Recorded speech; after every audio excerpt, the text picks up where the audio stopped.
The Republican Party is, in many ways, the exact opposite of the Democratic Party.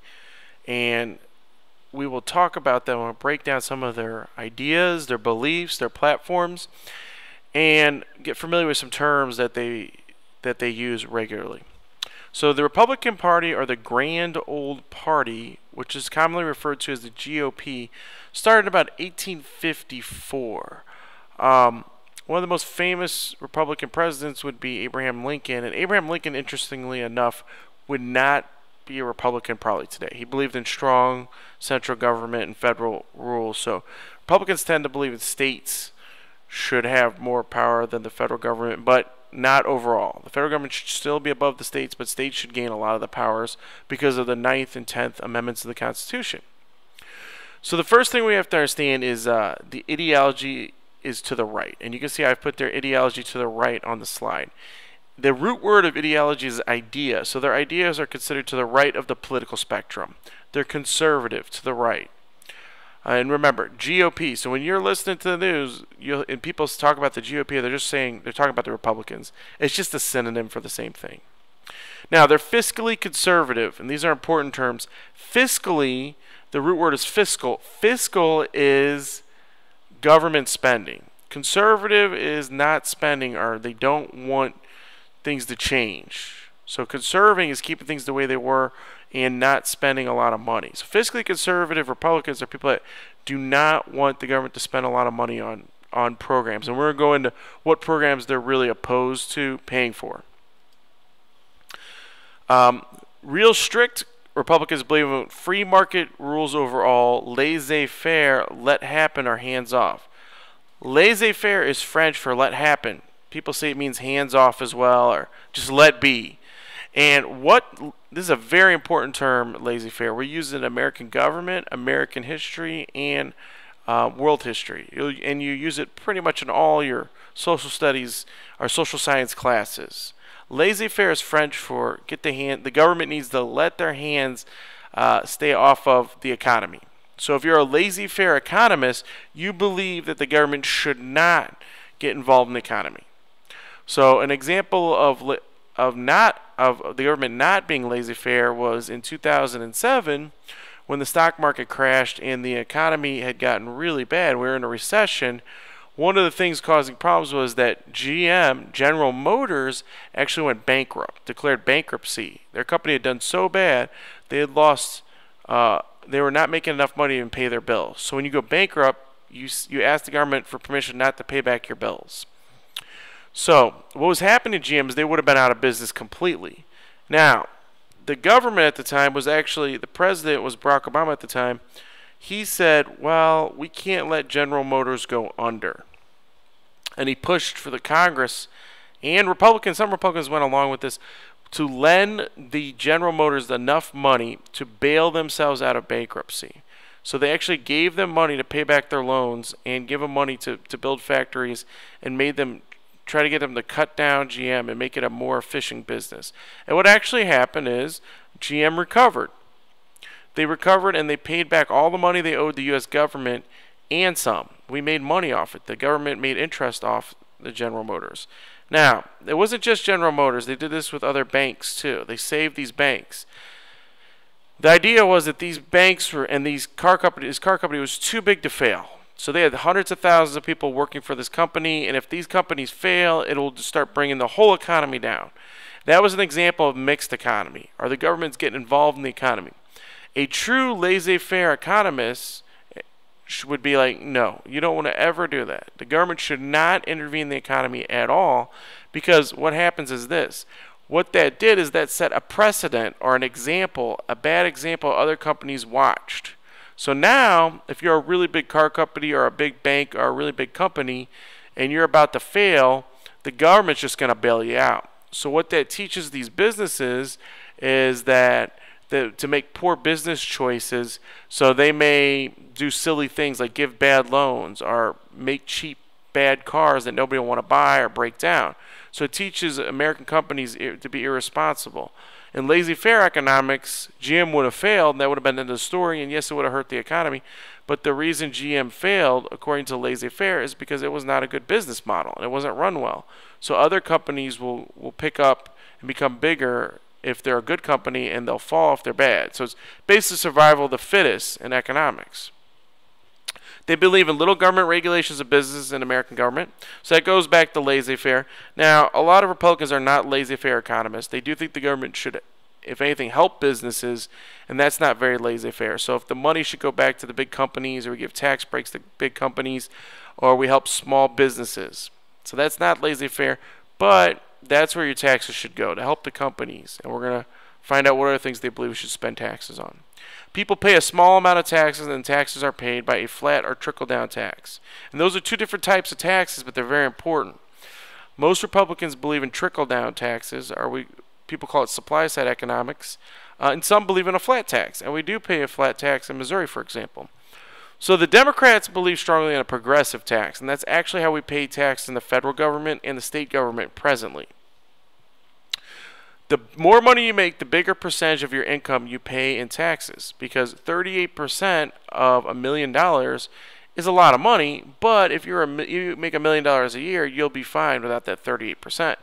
But 38% of somebody who only makes $20,000 is a lot of money, is much more. It will affect them much more, and they won't be able to afford those taxes. That would actually hurt that person. So that's a progressive tax, where the people are making $20,000 a year might only pay like a couple percent taxes. People making $1 million or $1 billion a year make 38%, have to pay 38% taxes, and that's about as high as we go in America presently. Now, in a flat tax, it doesn't work like that at all. A flat tax is exactly that. It's flat, meaning you pay the same amount of percentage for everybody. There was a candidate, Forbes, who ran for president, and he owns Forbes magazine. And one of his platforms, one of the things he ran on being president for the Republicans, was he wanted a flat tax of 15%. He said if he was president, he was going to push Congress to make a bill to secure what's called a flat tax. So everybody in America would pay 15% unless you really didn't have any money. So people that made $40,000 a year would pay 15%. People that made $40 million a year would pay 15%. And what that does is, some people say that is fair, and some Republicans argue that's a very fair way to tax, because why should you be penalized if you're wealthy? So if you're LeBron James and you're making $300 million a year, why does LeBron James have to pay a bigger percentage of his income than the guy that works at the grocery store who makes $20,000 a year? So, and the Democrats contradict this, or do not like this idea. Now, trickle-down tax is called trickle-down tax because the idea is that the money will trickle down to the bottom. So if you're looking at a social class pyramid, the elite or the very wealthy are at the top, and then the poor, people are poor, almost homeless, will be at the bottom. So on a trickle-down tax, when things are bad, you do the opposite of what we learned was Keynesian economics of the Democrats. So under Keynesian economics, when the economy's bad, you give money to the poor and they spend it. And that's going to help stimulate the economy. Because when you buy things and you have money, you're going to stimulate the economy. Best Buy is going to have to hire more people to sell you TVs. And then the guy who owns Best Buy is going to make a lot of money because he's selling more TVs. And the companies will build more TVs, and everybody has a job. Trickle-down theory is the opposite. You don't give the money to the bottom or the middle class. You give the money to the top, the wealthiest people, because they actually own the stuff. And we'll talk about that. So the guy who owns Best Buy, if you give him a tax cut when things are bad and he gets more money back, the idea is that he'll spend the money and he'll build another Best Buy. And he'll hire a bunch of people, or he'll expand his company using the money the government gives, and then he'll hire more people, and those people will spend money, and then people will come in the store, and the money will trickle down to the poor people. Okay, now taxes, and what do you actually pay taxes for? Well, most money should go to a large, strong military to make sure we're safe, and they support business growth. So business growth is very, very important. The economy is based on how the businesses do, and that's where the money should go, to support the businesses and people, the wealthy people that own businesses, the capitalists. And the military is very important. It's interesting. There's about 15 countries in the world today that don't even have militaries, and Costa Rica, for example, is one of them. And the reason they don't have a military is because the United States will protect them. So the Republicans think that that might be a necessary thing, and that helps our business with those countries. and that we have to play a strong military role in the world. And actually, our military is so powerful, it's about 3 times the size of all the countries in Europe's militaries combined. So it's very powerful, and we spend a lot of money on the military. And the Republicans support this, and they say, well, it keeps us safe from terrorism, and we have an important role in the world making sure that America is safe and other countries are safe. All right. So let's go into some other key ideas about the Republicans, and you can see the Republican elephant at the bottom. The elephant represents the Republicans, and we've talked about that. So supply-side economics gives tax cuts to the wealthy capitalists to reinvest in their production of goods and services. So trickle-down theory is called supply-side economics a lot too. So supply-side economics, you give the money to the businesses. You give the money to the business owners, the wealthy people that own things, and they will use that money and they'll reinvest in their products and their goods. They'll make a better product. They'll produce more stores. They'll hire more people, and everybody will get hired, and everybody benefits from people getting hired, and the money will finally trickle down to the poorer people. Economic growth and prosperity is more important than the environment.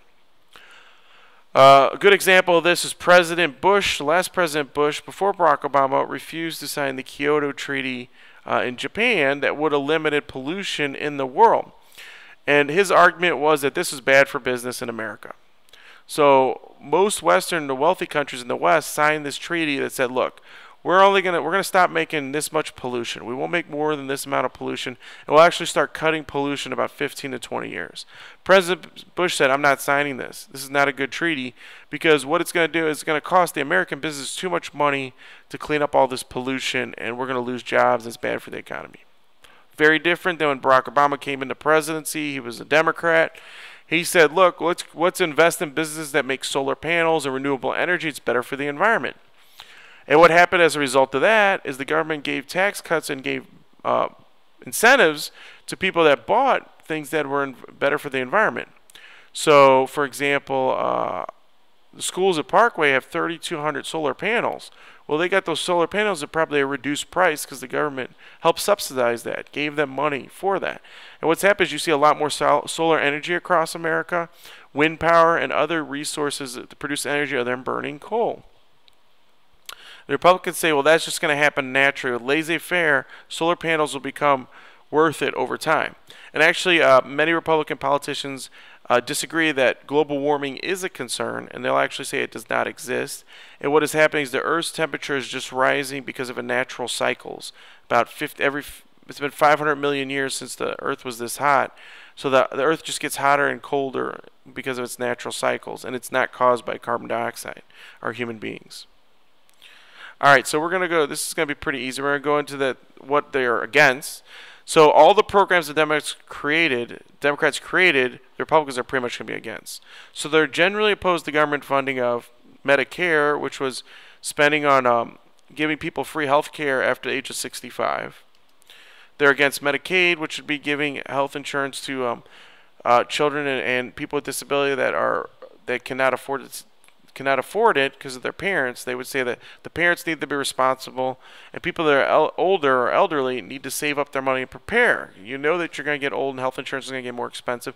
You should be responsible and save up to pay for this stuff. A lot of them are very opposed to Social Security, and some have proposed an alternative. So instead of paying a system where we take care of people that are 65 or older and give them enough money to survive, what you would do is you actually put your own money into like a 401k or stock market, and that money, the stocks are going to go up, and over time you get that money. You're going to make more money than if the government just holds on to it or gives you money when you turn 65. So the idea is that you could take your own money and actually invest in the stock market, and that'll help the economy, and it'll make you more money, and in the end you'll get out ahead. Now you can see a couple of famous Republicans on the right-hand side. To the far right, you have John McCain, who ran for president of the United States, and he's still one of the most powerful senators in the Senate. He's a Republican from Arizona. And to the left, you have his vice presidential running mate against Barack Obama. Her name is Sarah Palin. Sarah Palin is a famous female Republican. She was governor of the state of Alaska. And she has actually stopped being governor and quit being governor of Alaska, and she's become seen as kind of the leader of the Tea Party movement. And that is actually an interesting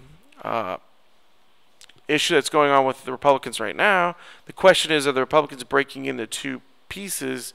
One being the Tea Party, which is a group of Republicans that think that the Republicans are not conservative enough, that they're not as conservative and laissez-faire as they're supposed to be, and these candidates are sometimes winning against the regular Republicans, who are Republicans that are probably a little bit more towards the middle or moderate, and they're more likely to work with the Democrats. So the Tea Party are known they're not really going to work at all with the Democrats. They want it done conservatively in their way, or they're not going to do it at all. And they're the ones that actually pushed to shut down the government just recently. They're against public assistance or welfare programs. These are, again, all these programs are created by Democrats. They say that, first of all, people are going to abuse this system. If people get food stamps, they're going to waste the money or buy things that are bad for them. And it doesn't give people an incentive to work. Like, why would you need a job if you're getting free food? And actually, they successfully cut back on food stamps. Now they reduced food stamp spending by $35 per person just last year. So they want to get rid of these social programs, and we'll find out why. Who do they think is actually supposed to spend the money on this? They are definitely against universal health care, and that's what they've been fighting Obamacare. Even though it's not universal health care, it is the idea that it helps people get health insurance. They're against it because you're making businesses give health insurance to people, and that is not laissez-faire at all. Businesses should choose it on their own. And they think it's going to drive up prices. And they're very opposed to universal health care, and what they've called Obamacare is actually the Health Care Act, and that was not the real name of it, but President Obama has taken responsibility for it, and he seems to be pretty proud of his achievement. Okay, so we're going to watch this in class, and that was John Boehner, probably one of the most powerful Republicans today. He's actually losing his position as the Speaker of the House. So we're going to talk about what socially conservatives are. And again, just like the Democrats, you could be socially conservative and be a Democrat, and you could be socially liberal and be a Republican. But a socially conservative person believes these things, and most Republicans are socially conservative. Morality is more important and it's a part of the government's responsibility. So if you're socially conservative, you think morality is very important and that you need to make sure that people follow some kind of morality in America, and the majority morality is what they believe strongly in. So the majority morality in America is Christian. About 70% of Americans are Christian. Therefore, morality should be, good and evil should be determined by Christians if you're a socially conservative person, and most Republicans. They're going to say, look, the founding fathers were mostly Christian. Our ideas come from what's right or wrong come from Christianity. Don't pretend that they don't. So we need to enforce some kind of morality to make sure that people aren't doing right or wrong based on Christianity. Okay? For example, one example of this would be number one, abortion should be illegal. They're pro-life. They think that abortion should be against the law, that it's a sin and it's against Christianity. Therefore, nobody should be able to do it in America, even if you're not Christian. So they don't want people to have the choice to have an abortion. They want to ban it altogether. That's a socially conservative person, and most Republicans. Two, prayer in schools is acceptable. And we're not talking about individual prayers. Like, you can legally go pray on your own. In public schools, you could pray. You could pray whenever you feel like it. Teachers can't throw you out or put you in detention for praying.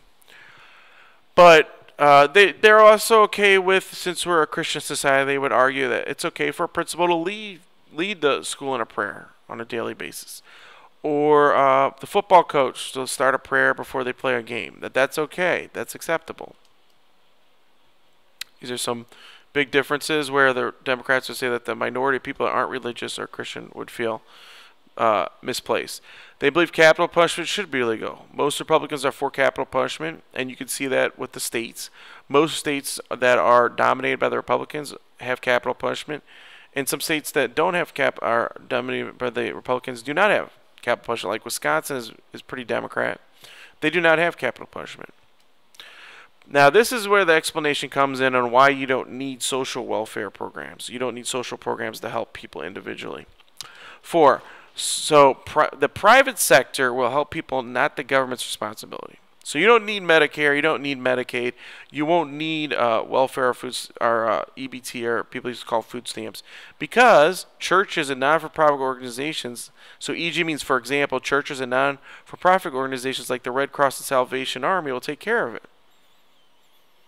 So people, what will happen is people will stop if they don't have to spend $2,000 a year in taxes to support Medicare and Medicaid and all these programs that the Democrats created. They'll take that money and they'll turn around the ideas. They'll just donate the money to charity. They'll give it to the Red Cross and they'll help people, or they'll give the money to their church and they'll help people.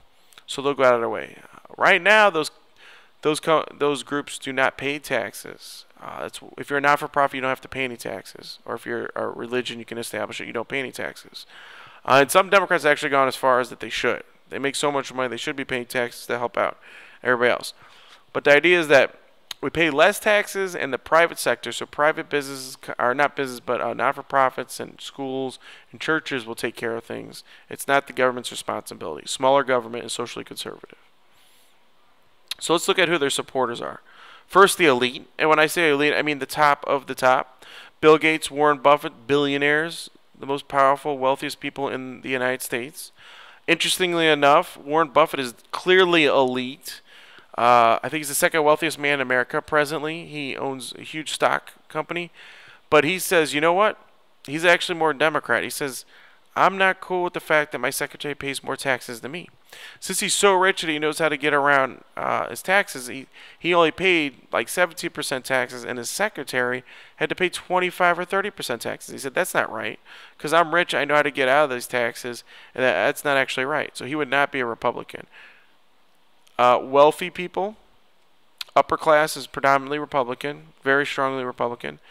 Big businesses tend to be Republican. There's actually been some companies that have found out that they donated money to the Republicans. Like Best Buy got in trouble several years ago. They were giving money to the Republican Party and supporting them because they want the Republicans to win, because it's good for business. The Republicans are running. They charge less taxes, and they believe in giving tax abatements or giving money back to business. Actually, the biggest recipient of welfare is companies, not people. Corporations get more welfare or more money from the government than any individuals could ever dream of.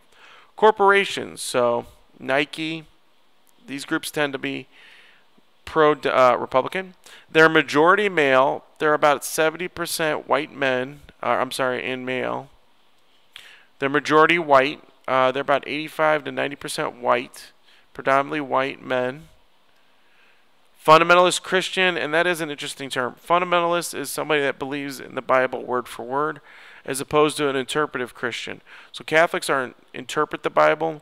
So, for example, there's a story of the world being created in 6 days, and they say that God rested on the seventh day.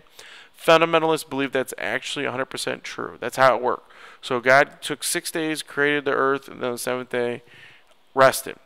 Interpretive Christians, people that interpret the Bible, like Catholics, for example, would say that's no. 7 days does not mean it really took 7 days. That 6 days that they are making the earth could have been millions or billions of years of the universe doing that.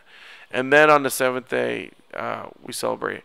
So I'm not telling you this is right or wrong. I'm just saying that this is what a difference between interpreting the Bible and fundamentalist Christians. So people that believe the Bible word for word, literally, tend to vote Republican. Let's look at where they live in the United States. And you can see from the map, they live in rural or country areas. If you drive 30 minutes outside of St. Louis, it's predominantly Republican. And if you go in downtown St. Louis, it's predominantly Democrat. So urban areas and cities. Southern states tend to be Republican. Look at that. That's the election of 2000. They voted so Republican. Central or mountain states, so like Wyoming, Montana, Idaho, very Republican. Utah, very, very Republican states. The Midwest is kind of split. You can see that. Where you got South Dakota, North Dakota, Republican, Indiana, Republican, but also Iowa, Illinois, Wisconsin, Minnesota, and Michigan tend to go Democrat, and the Northeast is very Democrat.